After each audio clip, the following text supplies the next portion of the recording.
Ma'asyiral muslimin, ma'asyiral muslimat yang dirahmati Allah SWT. Pertama, Nabi difardukan Allah ikut perintah. Yang kedua, bahwa Nabi SAW memang sudah mengikuti perintah Allah Tabaraka wa Ta'ala. Banyak dalil tentang itu, bahwa Nabi SAW dalam banyak keadaan dalam priorisasi dakwahnya, seperti ketika para sahabat dengan begitu semangat ingin melakukan perlawanan di Makkah. Ya kan, Umar sudah masuk Islam, singa kan, singa apa namanya, singa Allah, Masya Allah, singa di antara singa Allah. Hamzah, siapa lagi? Umar radhiyallahu taala anhu digelar dengan singa lagi, Al-Faruq.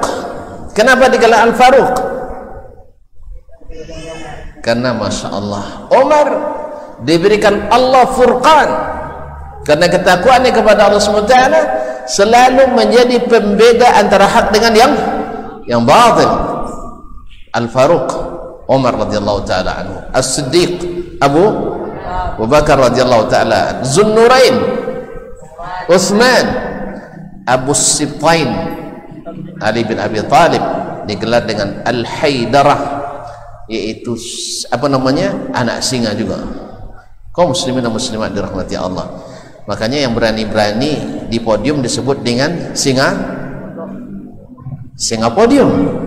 Kalau yang berani di padang pasir disebut singa ya padang pasir. Kaum muslimin dan muslimat dirahmati Allah. Yang berani menegakkan kebenaran disebut dengan singa benar. Allah yarda alaik. Kaum muslimin dan muslimat, Nabi SAW disuruh, diperintah, tidak mengatakan kecuali dengan perintah dan wahyu. Kemudian beliau dikatakan Allah telah mengikut perintah. Maka ketika mereka meminta ke Nabi SAW untuk berjihad melawan orang-orang kafir di masa di Mekah, kita kan sudah kuat alasan mereka. Ya Rasulullah, engkau Nabi apa enggak? Ya Nabi. Kalau Nabi kan ditolong Allah Tabaraka wa Ta'ala. Kemudian, bukankah kita di atas kebenaran? Benar, kita di atas kebenaran. Ya Rasulullah, bukankah mereka di atas kebatilan? Benar, mereka di atas kebatilan. Taib, kenapa kita terima saja penghinaan ini? Kenapa kita tidak melawan? Tuan-tuan tahu kan bagaknya Umar kan? Jangankan manusia, syaitan takut pada Umar. Tetapi apa jawaban Nabi? Bi abi huwa wa ummi salawatu rabbi wa salamu alaihi, inna lam nu'mar, kita belum diperintahkan. Lihat kaum muslimin dan muslimat dirahmati Allah SWT. Bahkan jangankan Nabi sendiri, ontanya sendiri diperintah Allah Tabaraka Ta'ala ketika hijrah. Masih ingat? Seluruh Ansar ingin Nabi untuk menginap di rumah mereka sebelum Nabi bikin rumah. Sah? Semua mengajak, kata Nabi SAW, da'uha fa innaha ma'murah, tinggalkan dia karena dia diperintahkan. Sampai ontanya pun dapat perintah. Akhirnya dia, dan Nabi memang berharap ontanya berhenti di depan kerabat atau di rumah kerabat ibundanya. Ibunda Nabi asalnya dari mana? Ibunda Nabi kita alaihissalatu di mana? Orang Madinah. Dari Bani An-Najjar. Dari Bani An-Najjar, dari kaum Ansar. Dan alhamdulillah berhenti di depan rumah Abu Ayyub Al-Ansari yang juga dari Bani An-Najjar, dari keluarga ibunda Rasulullah sallallahu alaihi wasallam. Diperintah ketika Nabi alaihi salatu wassalam setelah perang Ahzab, Nabi pergi umrah dengan 1.600 orang tanpa senjata. Tiba-tiba dihadang oleh orang kafir Quraisy. Di mana?